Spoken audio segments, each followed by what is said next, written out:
My name is Syrian. I am a community librarian at Fresno County Public Library. Today, I would like to welcome you to the Syrian Cuisine Program, a special program to celebrate our cultural diversity. This program is part of the Our Cultures, Our Stories project, which made possible with support from California Humanities, a nonprofit partner of the National Endowment for Humanities. And if you'd like to learn more about our program, please visit fresnolibrary.org. And now, it's time for you to enjoy the show. Hello everyone, today I'm at Jumana Alnajlat's house. She's gonna tell us about her stories and share the recipe with us. Let's meet Jumana. مرحبا أنا جمانة من سوريا جمانة النجلات. Hi, my name is Ali Hussein. I'll be helping Jumana with interpreting and interviewing. جمانة احكي لنا شوية عن حالك، اسمك، من وين انتي، من أي بلد بالأصل، وكيف انتهت بيك الرحلة إلى الولايات المتحدة الأمريكية؟ أنا من سوريا. تحديداً من وين بسوريا؟ من نامر، قرية صغيرة اسمها نامر. تمام، جنوب ولا شمال سوريا؟ جنوب سوريا.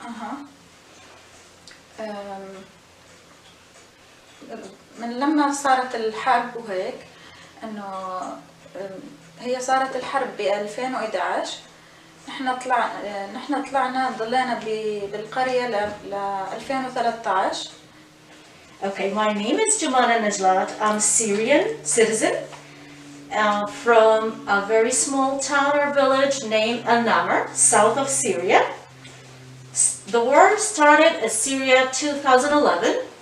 We survived till 2013 in Syria, and then the complicated situation over there forced us to leave the country.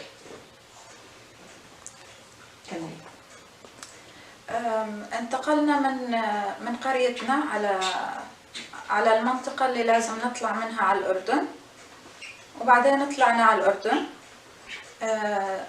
عشنا بالمخيم. اسم المخيم تتذكري؟ مخيم الزعتري. بعدين انتقلنا على المخيم الأزرق وضلينا سنتين هناك. بعدين اتصلوا فينا من هون من الولايات المتحدة وسألونا إذا بتحبوا تطلعوا على أمريكا، ونحن وافقنا. We took our journey, started from our village toward the Jordanian borders, walking all the way. It wasn't that easy journey. It was very hard and dangerous, but finally we reached the first refugees camp named Al-Zatari.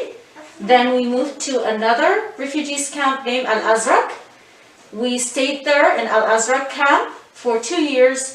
Then the United Nations Commission for Refugees contacted us saying, do you want to move and start your life living in the United States? And then we said, yes, please. كملي بعدين شنو صار وياكم؟ بعدين صرنا نقابل مقابلات بعمان لحتى صار الوقت. ضلينا نقابل مدة 6 شهور. بعدين جابونا لهون، يعني حددوا لنا موعد السفر وطلعنا لهون على الولايات المتحدة. After accepting the idea of moving to live in the United States, the United Nations Missions for Refugees started to interviewing us many times through 6 months, and then we got acceptance, and then we moved to live in the United States, 2016. Can you tell us a little bit about when you have to walk from your village to the border? جمانة، ممكن تحكي لنا شوية كيف كانت رحلتكم من داخل الأراضي السورية وصولا للحدود الأردنية؟ كانت كثير صعبة. كان الطريق كثير صعب بين القرية اللي أنا عايشة فيها لحدود الأردنية. وكثير يعني طريق طويل وكان لازم نمشي. مشينا فترة منيحة يعني وتعبنا لأنه كان في أماكن يعني خطرة جدا لازم نمشيها مشي وما حدا يحس علينا. فكان في فريق ساعدنا لحتى نطلع للحدود الأردنية ووصلنا على الأردن ودخلنا على مخيم الزعتري. طبعا أكيد المخيم يعني صعب كتير والحياة فيه صعبة. تعايشنا وعشنا يعني فترة منيحة بالمخيم مدة 2 سنين. بعد ذلك اتصلوا فينا المفوضية وسألونا إذا بنحب نطلع على الولايات المتحدة ونحن وافقنا وطلعنا وظلينا نقابل فترة 6 شهور مقابلات بعمان. وبعد ذلك طلعنا ووصلنا على الولايات المتحدة ب 2016.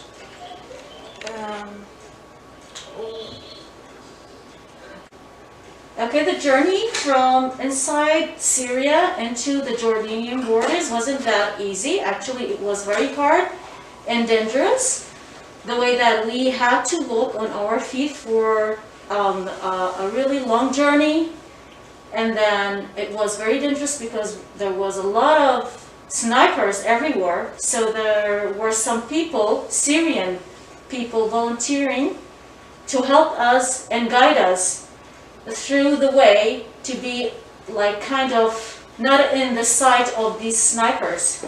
Then we reached the Jordanian borders, and then that ended up with us at the refugees camp. Living in the camp wasn't easy at all, but we survived for 2 years, moving from a camp to another. And then the United Nations Commission for Refugees contacted us, they offered us to move into the States. And since going back to Syria is kind of impossible within the situation of the war, and staying in the camp, living our life there forever, it's kind of impossible too. So it wasn't any other way but moving to the States and live here. And we were really lucky to accept this offer, and then we moved, starting our life again here. Jumana, when you arrived in the United States, and have you faced any difficulty? Please tell us about your adjustment to the new country. So, قدرين جمانة تحكي لنا شوي عن الصعوبات اللي واجهتيها بس وصلتي للولايات المتحدة الأمريكية؟ شنو هي الصعوبات اللي أنت حسيتي إنه ممكن أن تعيق تأقلمك من جديد مع الحياة داخل أمريكا؟ في البداية كانت اللغة أهم شيء، يعني أكثر شيء كان صعب علينا، يعني بعض الثقافات المختلفة لحتى تأقلمنا معها، ويعني الحمد لله تأقلمنا بشكل سريع فينا نقول. Okay, so the very first difficulty that I would talk about is the language.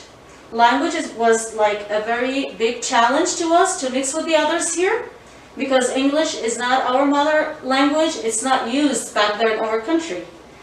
And the second difficulty, I would say, the culture, because me as a Muslim lady wearing hijab, I thought I wouldn't be accepted easily here, but that was not true. And the other difficulty was the system, because everything is different here in the States. But finally, we adjusted ourselves and our life here, and we are living a very beautiful life. Jumana, how is your life right now? What is your dream? So Jumana, تقدرين تحكي لنا عن حياتك هسه شوية، شلون ماشي مثلا روتينك اليومي، وشنو ممكن تكون أحلامك للمستقبل وأنت عايشة بأمريكا؟ روتيني اليومي أنا ربة منزل وعندي 4 أطفال، يعني معظم وقتي هو في البيت. بعلم أولادي حاليا المدارس وهيك إنه كله أونلاين، فبحاول إني أكون أنا دائما جنب أولادي وعايشة حياتي أنا وأولادي وجوزي، يعني الحمد لله كل شيء تمام. Okay, for my life right now, I would say it's kind of mom routine daily life. I'm a mother of 4 kids. I'm not working. I'm taking care of everyone here in this house, my husband, my kids. Especially nowadays when the school started again with online teaching, it's kind of hard that I would need to stay all the time focusing on the kids while they are attending their online classes. I'm cooking, cleaning, shopping, but I have a dream for the future regarding my own business, to start my own business in this country. I know this is the country of dreams for everyone, so I'll keep going on dreaming to achieve this goal in the future. Jumana, اختاريتينا اليوم أكلة سورية ونفذتيها قدامنا. ممكن نعرف ليش اختاريتي هاي الأكلة؟ أولاً شنو اسمها هاي الأكلة؟ هل هي تنتمي إلى قسم الحلويات المقبلات؟ كيف تتعاطوا معها بسوريا؟ وليش اختاريتيها تحديداً؟ هي اسمها كنافة وهي حلو، يعني طبق حلويات بنعمله أكثر الأيام برمضان، واخترته لأنه يعني هو سهل بالنسبة إلي ومعظم السوريين بيحبوه وبيعرفوه، وبيذكرني بوالدتي إنه كانت تعمله دائما، مشان هيك اخترته. Okay, I asked Jumana that she chose a dish today and she cooked it in front of us. So why did she choose this specific recipe and what does it mean for her? She said that this dish called Knafeh, it's a very famous sweet dish in Syria. Most of the people in Syria are cooking this dish and eating it most of the year, but specifically in Ramadan after break fasting. And this dish reminds me with my mother. My mother was proficient doing cooking this dish. So I feel good when I always do the same recipe over and over. Thank you, Jumana, for sharing your story and your recipe with us. I hope everyone at home will enjoy it and try this amazing recipe. شكرا. Thank you so much. Hi, my name is Jumana. I'm gonna show you how I make kunafa. Kunafa is a Syrian sweet. Let's see the ingredients. جبن حلو. Sweet cheese. كنافة صبغة للكنافة. Knafeh food color. سمنة حيواني. Ghee. ملك حليب. Milk. نشاء. Cornstarch. فستق للزينة. Crushed pistachios. قطر. Sugar syrup. وعجينة الكنافة. Shredded Knafeh dough. عندي عجينة الكنافة. We'll take some of the Knafeh shredded dough.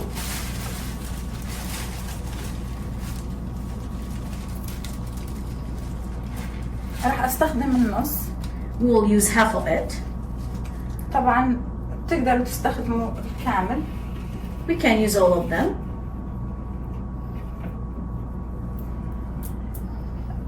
بضيف اللون تبع الكنافة.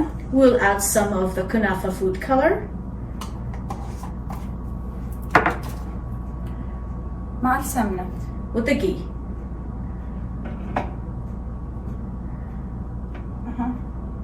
نص الكاسة بكفي. We'll take half of this cup.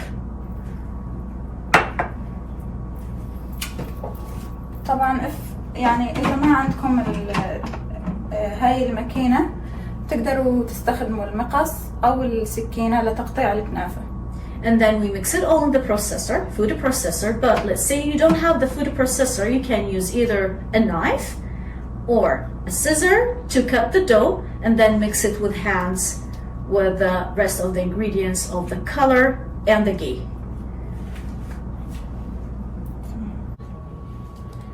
عندي كاستين حليب. We have here 2 cups of milk. وملعقتين كبار من النشا الذرة. 2 big spoon of the cornstarch. راح أضيفهم عليهم. We're gonna add the starch to the milk على البارد. before we just put the stove on. Before.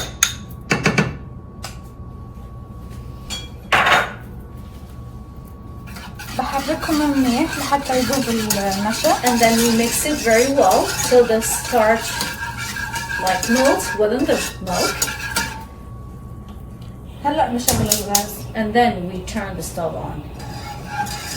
لازم أضل أحرك حتى يغلي. We keep stir till we got the milk boiling.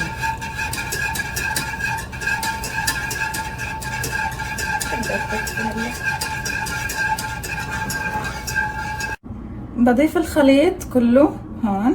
We will add this up to the first layer of Knafeh dough using the spatula.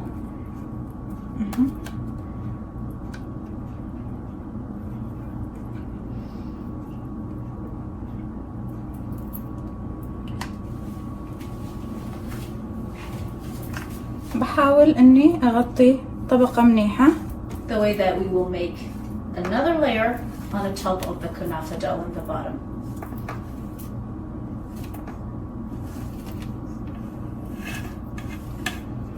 ما بوصلها للأطراف علشان نقدر نغطي الأطراف. We try not to make it reach the edges of the pan because we want to put another layer of the Knafeh dough on the top to reach the bottom layer and be really like kind of a close sandwich if you like. هلا بدي أضيف الجبنة عليها. And then we add a layer of the sweet cheese.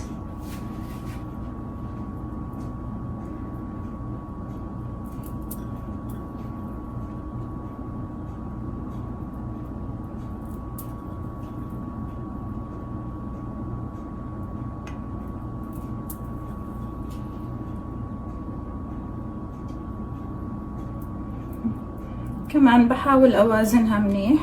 We'll try to put everywhere to make another layer on the top of that creamy layer that we put already. وهلأ بغطيها كمان بنفس العجينة. And now back to the same Knafeh dough to put a final layer in the top and cover everything.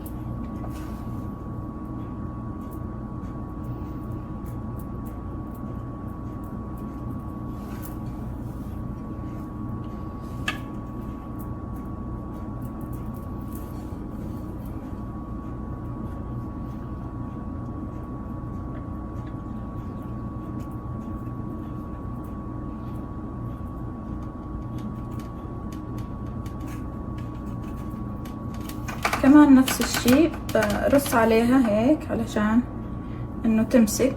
We'll try to press on that dough, on this layer, but not really hard pressing. أهم شيء الأطراف تتسكر. The important thing is to make the edges reach the bottom layer, so it makes like a close sandwich.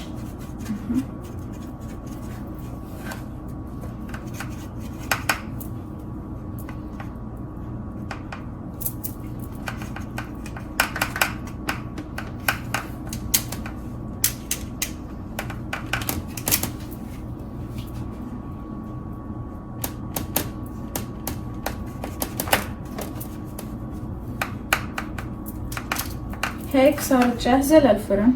That's how it's really ready to put it on the oven.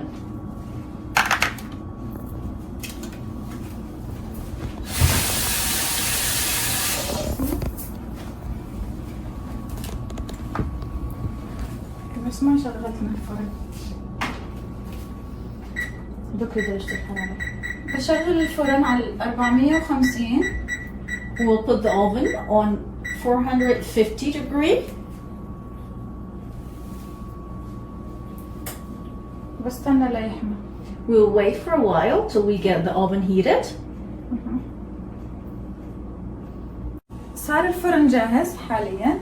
The oven is ready right now. بدي احط الكنافة بالفرن من تحت.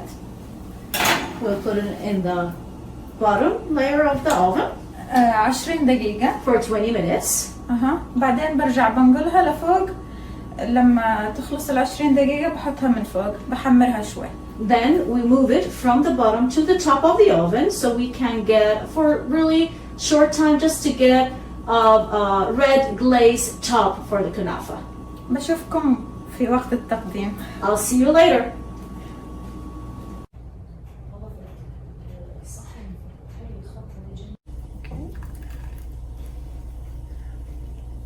This is the Arabic coffee.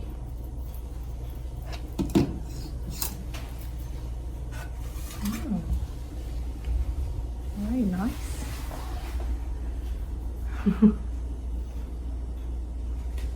هسا بنطلعها. صارت جاهزة. Now it's ready so we can take it out of the stove. بعدين أنا بقطعها. And then we cut it.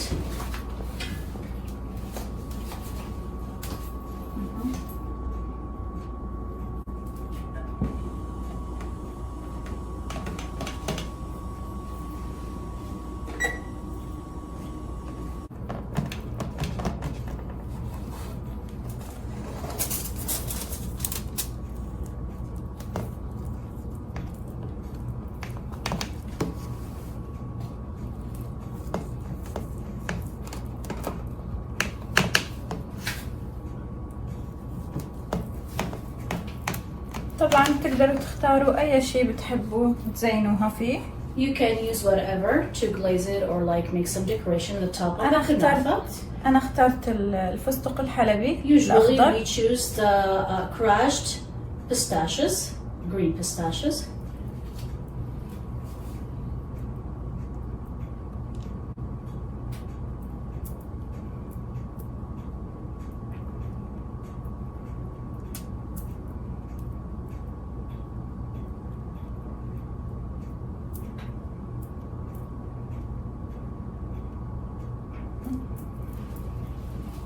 وهذا الشكل النهائي. And this is the final look of the kunafa.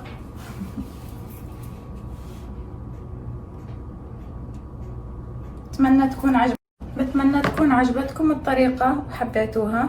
جربوها. I wish this way it's really easy to follow doing the kunafa. Try it.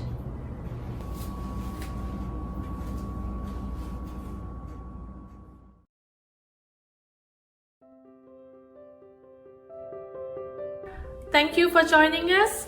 Before you go, please fill out a survey by clicking the link below.